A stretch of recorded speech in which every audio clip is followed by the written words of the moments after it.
For those of you who are not here, I want to tell you that about 5 years ago, I stood before this membership and I asked you to vote against the Transgender Equality Bill. Like many of you out there, I had tremendous angst over this bill that we had back then and what could happen if we passed this bill. I had sat on the Judiciary Committee that session, as I have for the past 2 sessions subsequent to that, and I'd heard many hours of testimony on that issue. But as I reflect on it now, I wasn't really listening. So I'm here before you today to say that I know now that when I spoke 5 years ago, I was wrong. I was wrong on a number of levels, the things that I said.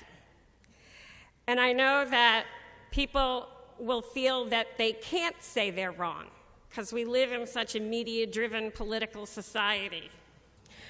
I have listened to parents that have expressed the mental anguish that their own children experienced when they, as parents, refused to listen to them.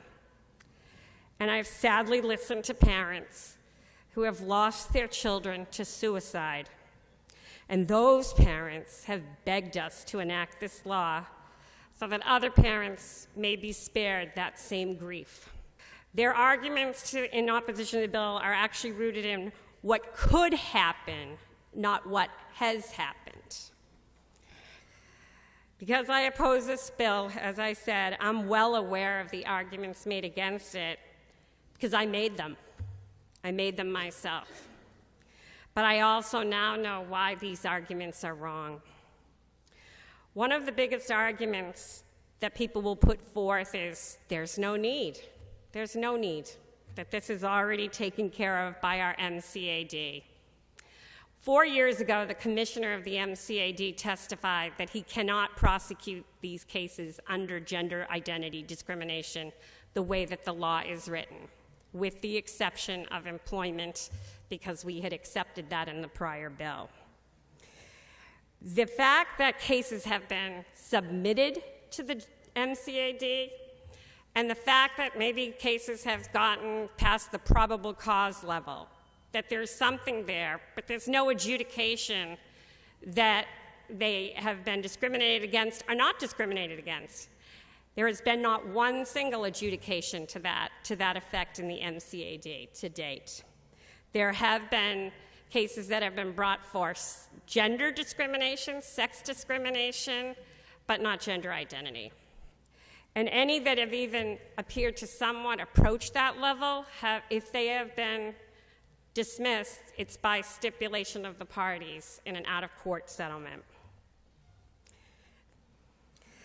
I've heard the argument many times that predators will disguise themselves as women to prey on vulnerable girls in locker rooms and bathrooms. As the gentleman from Milford said, we're not the first state in the union to look at this bill. The evidence that we have received from the law enforcement of our own state, as well as law enforcement and data received from other states, has given us the knowledge that this has not happened. We're not breaking new ground here. This is actually a real benefit to us. Because rather than us imagining what can happen, we've had places where this has been tried out, and these suppositions have not come to fruition.